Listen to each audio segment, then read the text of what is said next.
Countdown for blast off.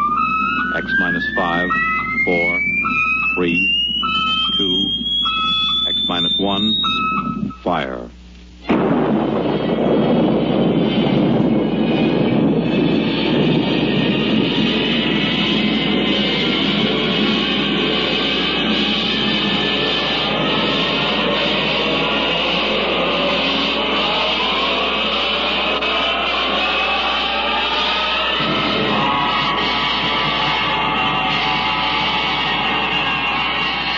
From the far horizons of the unknown come transcribed tales of new dimensions in time and space. These are stories of the future, adventures in which you'll live in 1,000,000, could be years, on 1,000 maybe worlds. The National Broadcasting Company presents X minus 1.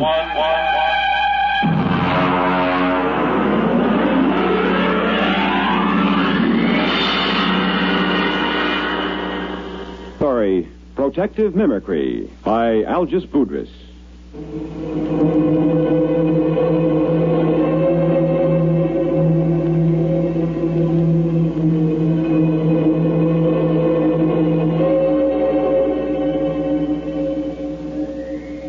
Frankly, I think I'll probably have to take my expense account clear up to the Central Gallic Civil Service Board.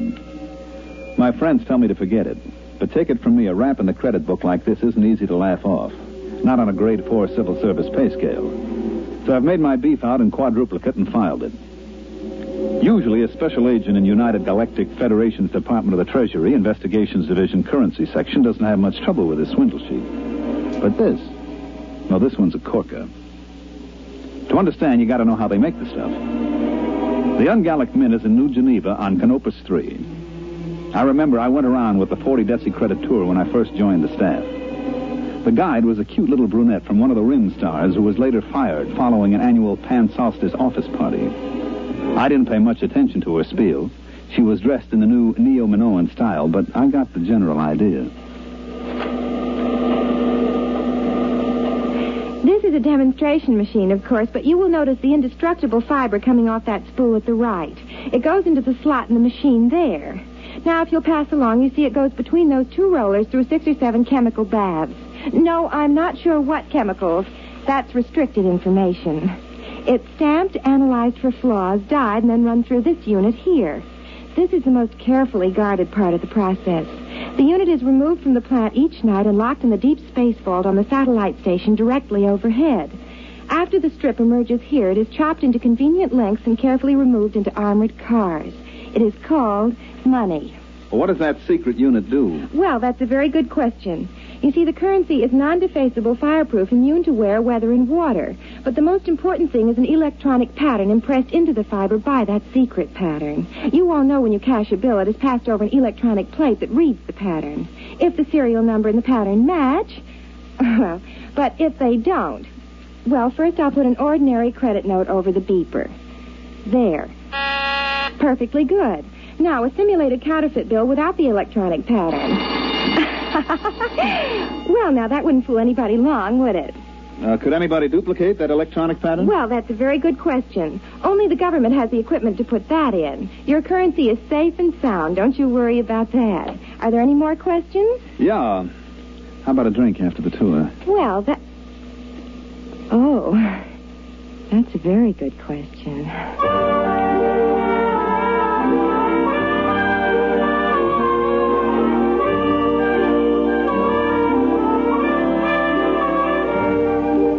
It sure was. So was the answer.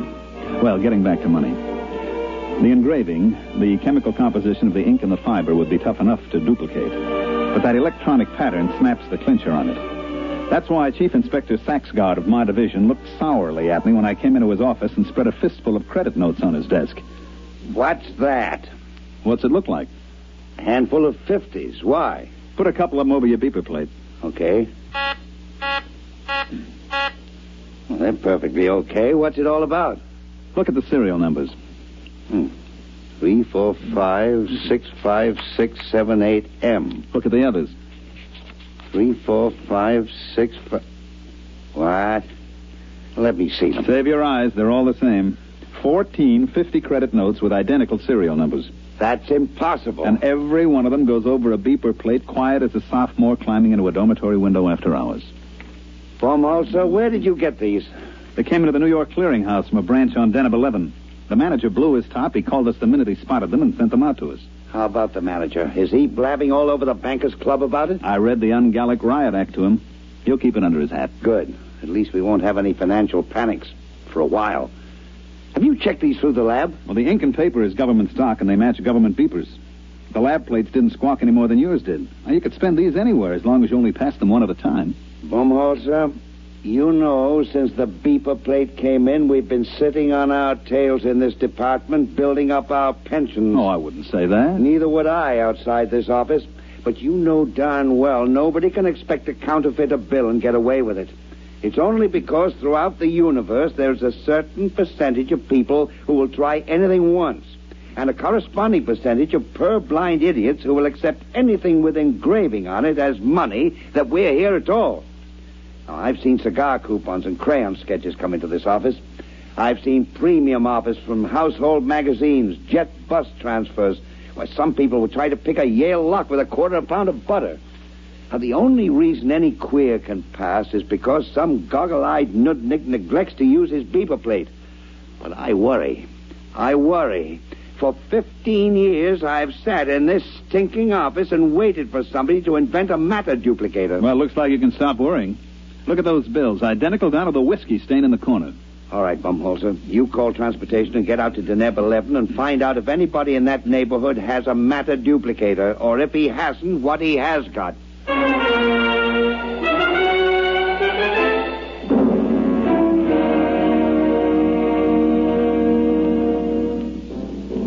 I picked up the department shuttle to the satellite and made fair connections up to Deneb 11. It's a 4-day run on drive, and I get free fall 6, so I was glad to hit the port in Glub, which, so help me, is the name of the only city on the place. Deneb 11 is what we call in the department a mud ball. It's a jungle world with an atmosphere like a swatch of Harris tweed. I was smoking a cigarette when I got off the shuttle, and the air I pulled in made the smoke taste like well-decayed leaf mold. I was wringing wet 2 minutes after I left the air-conditioned port. I noticed the local costume would get you arrested on any beach in the galaxy, but it didn't matter since there's nothing titillating about pasty skin dripping with weary perspiration. I checked in with the regional office and found the resident agent tinkering with his air conditioner. Hi, Baumholzer. You know anything about the sealed power pack on this condenser? Yeah, if you keep banging at it like that, you'll crack the seal on the atomic shielding, and your posterity will thank you. 3 heads at a time. Oh, I guess I better not fool with it. Now, take off your pants and pull up a chair. I don't mind if I do. Is it always this humid? Oh, no. In the hot season, it's worse. I'd send for a replacement part, but the fax line isn't too reliable. The last time I sent for a sealed unit, they shipped back an overaged sea lion. Yeah, I know. I was on Polar Station on Ganymede when my heater element broke down. I faxed for 3 feet of element, and they shipped me back 3 fetal elephants. Yeah. Well, I suppose you're here about the queer bills, huh? Yeah. Got any lines on it? Well, my orders will lay off and let the central office handle it. Be my guest. Any ideas? No. Where do you figure to start? Well, this is the only city. I'll have to check it out. Have you got a list of authorized beeper plates? Somewhere. Let's see here. Oh, look out. Why? There's a whittle fly on your arm. Hey, how does a thing that size get through the filters? Insects on Deneb are tricky. This one is a non-filterable virus in the larval stage, then it blows up to this size. Carve his initials in your arm if he gets a good bite. That's why he's called a whittle fly.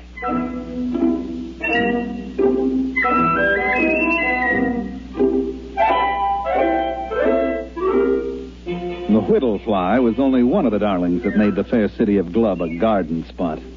They had one cute little tyke called the laboratory beetle, because when he bit you, he typed your blood and followed you around for days getting refills. I had one take a sample of me as I went out the door of the residency with a list of beeper plates, and he followed me from store to store while I checked every installation in the city. The little devil would step up to the bar every once and again to take another shot of my hemoglobin. I even tried ducking into men's rooms fast, but he'd be waiting for me when I came out. Well, I slogged through Glub for 3 days and then poured myself back into the residence office. Did he come in? Who? The laboratory beetle. No, they usually hang around in the hall and wait. Sometimes when I've got a poker game going, you can see 3 or 4 of the little angels buzzing around outside waiting like chauffeurs outside the opera. Wow. They draw a blank? Well, I found 7 defective beeper plates, but nobody remembers any queer bills being passed. You know, who checks serial numbers? They must have come in one at a time. And the clerks at the bank always were out to lunch and referred me to the next guy. Hey, you got any lotion for insect bites? A desk drawer. In a way, the beeper plates make it tougher. Nobody even looks at the bills anymore. Just throw them over the plate, and if no bells ring, it's okay.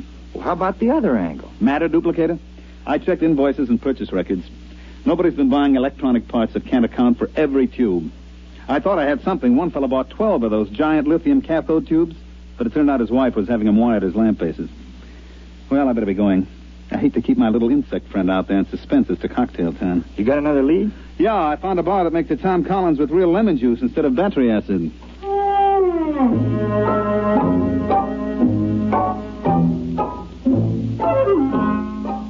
I managed to duck my lab beetle in a revolving door. He went around twice and shot out into the street, so I settled down at a table at the bar and tried to make believe that I couldn't taste Deneb 11 atmosphere in my Tom Collins.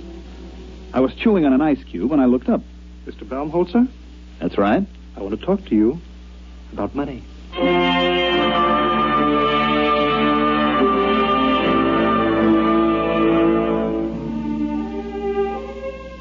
He was a terrestrial, but he'd been on Deneb a long time because he was wearing the native garment about the size of a 5-pound sugar sack.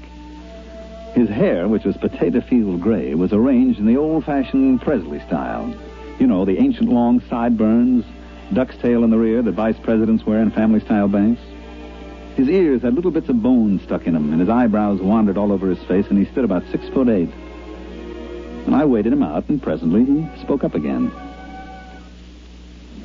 You are the same Mr. Baumholzer who's been going around asking all those questions about duplicate ungallic notes? That's right. Can I help you, Mr. Munger, Duodecimus Munger.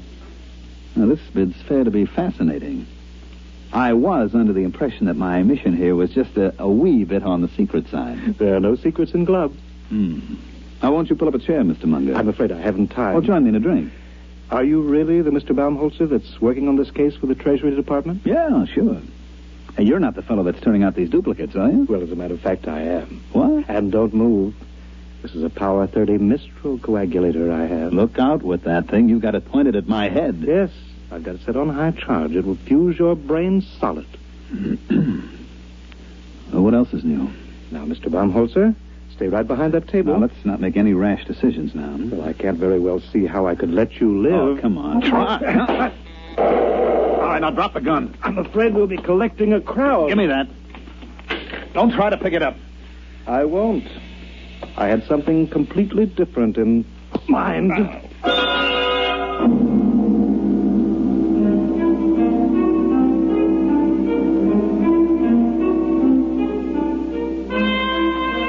Just like in those ancient legends the archaeologists keep digging up, the ones with the hard-boiled detective and the beautiful blonde, I felt the traditional roof fall in on the back of my head. As I went black, I remember thinking how odd it was that it was happening to me some 500 years after Spillane the Scrivener. I came to in the same archaic fashion with my head going around in a free orbit around my neck. Baumholzer, are you all right? I can't see. I'm blind. Everything's black. Oh, open your eyes. Oh. Where is he? Who? The guy who slugged me. What am I doing back at your office? Oh, some bartender brought you in. I thought you passed out from too much lemon juice. It was a guy named Munger. Which way did he go? Beats me. Munger? Tall feller in native dress? Yeah. Oh, well, you might as well forget about it. Why? Well, I can order a pickup on him the next time he's in town. They'll sock him away in a psycho ward for a while. Forget it. Look, I am not an old lady calling up complaining that the nasty delinquents are teasing my cats. That Munger's tied in with the queer. Him? He said he was the passer. But that can't be. Munger. You got a file on him? Yeah. I get a number of complaints on him, so do the local cops. Well, I didn't want to make trouble. He's a very wealthy man. I'll bet. What does he do? Well, he's a merchant or something at a native village. Once or twice a year he comes out and paints the town, but a counterfeiter? I would like to talk to him again with the Mistral in my hand. He had a Mistral? Well, that's a violation of a municipal ordinance. You're supposed to check him at the quarantine. Look, I'm not investigating parking tickets and violations of the anti-noise laws. This is a counterfeiting case. Now, do you know where I can find him? Well, he's probably gone back to his village. Where's that? Out in the jungle. All right, get out your rubbers, friend. We're going out after him.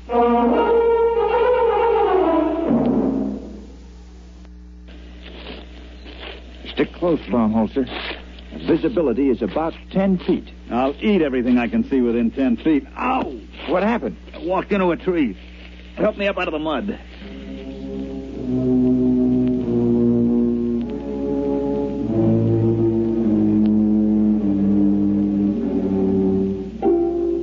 We puddled on for a couple of hours. The rain was so thick I didn't see the trees until I bounced off of them and sat down in the warm mud.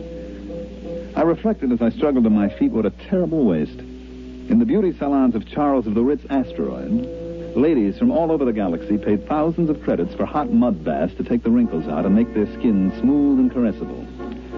And here was I getting a much more thorough treatment every time I sat down.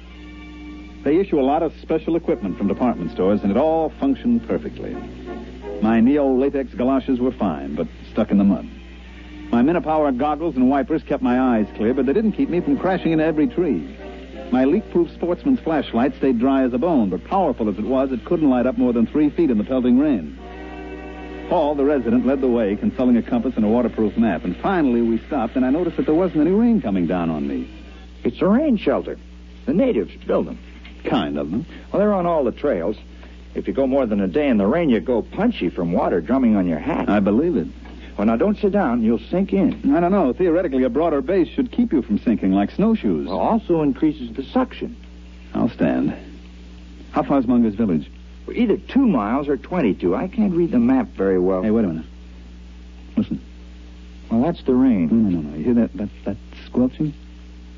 Somebody's coming. Oh, yeah. From over there. Natives? Maybe. There he comes. Well, we've got first pick on the shelter. It's a native tradition. First come, first dry. Yeah, there's somebody out there, all right. Who's there? Who is it? A friend of mine, Mr. Baumholzer. All right, Munger. Where did you come from? Don't move. I have several friends pointing long spears at your kidney.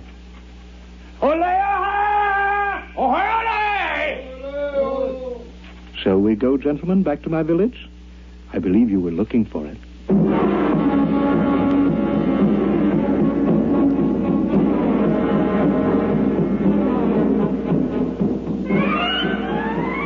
Munger was so intent on me that he didn't seem to notice as Hall sidled off into the darkness, and when he did, he set up a desperate cackle. He had a few of his fraternity brothers chase down the trail with spears waving wildly, but they came back murmuring some kind of a Choctaw, which seemed to carry the implication that Hall had gotten away like a big-bottomed turtle. Well, Mr. Baumholzer, your companion's action has saved your life for a while. Yeah, he'll bring back a platoon of Marines, and they'll reduce that village to a billion cube. We'll just have to hold you as a hostage in case help should arrive. Thanks. At any rate, shall we get back to the village?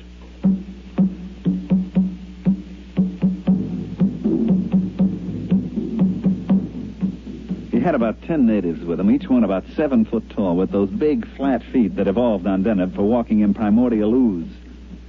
They were dressed in the standard native loincloth with matching accessories, namely 10-foot spears. When, as we started out along the trail, I got a good look at Munger's loincloth, it was composed of tastefully arranged 1,000-credit notes. Well, by the time we got back to the village, the rain had stopped. The humidity, of course, was still 120%, and the only difference was that the moisture just loitered around rather than actually falling. There was some kind of a clam bake going on in the village. The natives were pounding a couple of drums, and as far as I could see, getting rapidly stinko on some kind of jungle juice that they passed around in huge gourds. They were leaping and dancing, and as far as I could tell, doing snappy sayings and fancy patter as I sat on some kind of a low mushroom and tried to ignore the 2 spears that were pressed against my throat. It felt as if a nervous barber was trying to shave me with his razor tied on the end of a 10-foot pole. After a bit, Munger strode up to me with all the dignity of the lord of the jungle, and he waved the spears a foot away, pulled up a mushroom, and sat down. Actually, you know, that wasn't a native rhythm at all. The original Denebian music is a kind of quiet, flute-like melody, something like Mozart. That didn't sound very flute-like. Yes, I know. One of the first terrestrial anthropologists out here to study the Denebs took recordings of their music, and then to be polite, he played them in a few recordings that he'd made on an earlier field trip. Unfortunately, they were from that lost rocket colony on Ceres. Their music was a degenerate ancient form called, I believe, Roland Rock. The Denebs liked it. And they've been doing it ever since. Well, what's the party? They're propitiating the tree. I don't know why. It's never failed yet. But they're very conservative. They've got to go into this act every night before I can do my stuff. It lasts all night. Want a drink? No, thanks. I wish I had a fifth of something civilized. I've been drinking this native swamp water for much too long.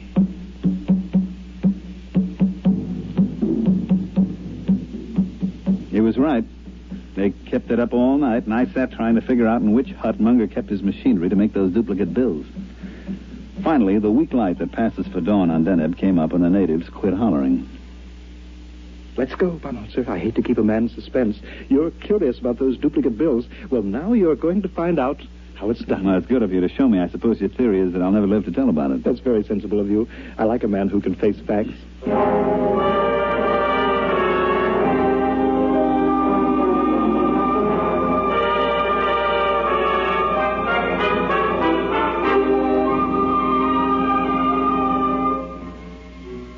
We walked across the mud square to the base of a tremendous tree, which I gathered was the guest of honor for last night's shivaree.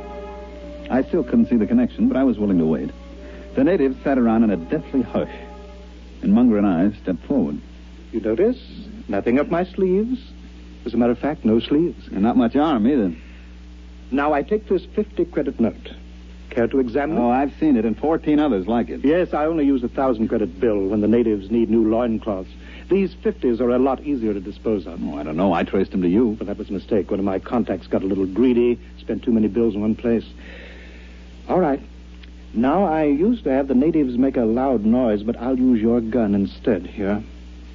You see, I take this bill, fold it, so, and so, and so. And there. What are you making a paper plane for? Just watch. I raise the note in one hand, I aim at the tree, and I fire your gun up in the air. Like this.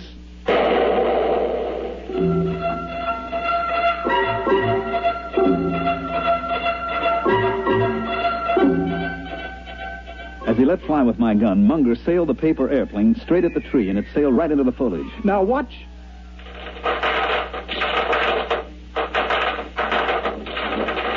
The bill came sailing back out of the leaves, and right behind it came another one. And then the air was filled with paper planes.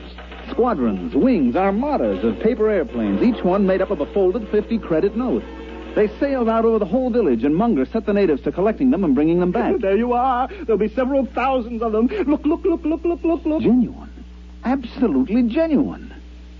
And I suppose they'd go over a beeper plate without a tinkle. Startling, isn't it? Protective mimicry. Yes, precisely. You know, I discovered this tree 6 years ago while I was attempting to evade the clutches of the law on a confidence rat. I swung an axe at it to blaze a trail, and 50 axes came bouncing back at me. Well, I never heard of any plant developing mimicry to this extent. I know some plants and animals assume dangerous life forms as a camouflage, but this... Mm-hmm. Well, I'm not a botanist. All I know is that you scare the tree with a loud noise. You throw something at it, and it duplicates what it thinks is the danger. Well, speaking of danger, it doesn't look as if your colleague is bringing any help. Oh, I'll miss your company. Interesting. You'll be shot with your own gun. Now, look, Munger. Don't wriggle. I hate a moving target. What is that? Looks like the cops, Munger, at the edge of the village. Home holster, where are you? We outnumber them. I'll get you anyway. No. You can't run away from me. I'll shoot.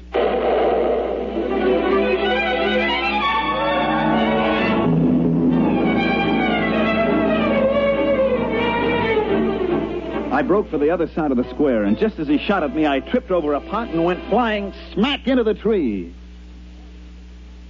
Well, that's about it. Here we sit in the spaceport on Deneb 11, and I'm darned if I'll pay our transportation back until I hear that the office is going to okay my expense account. Munger? Oh, he's in jail at New Alcatraz. Once he missed a shot at me, it was all over. After I fell into the tree, he didn't stand a chance against us. That's right. Us.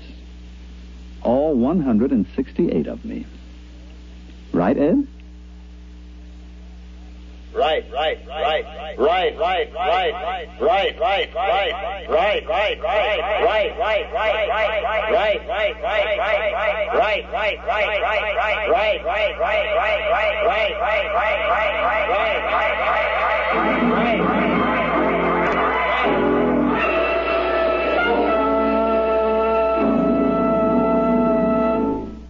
transcription, X-1 has brought you Protective Mimicry, written by Algis Budrys and adapted for radio by Ernest Kanoy.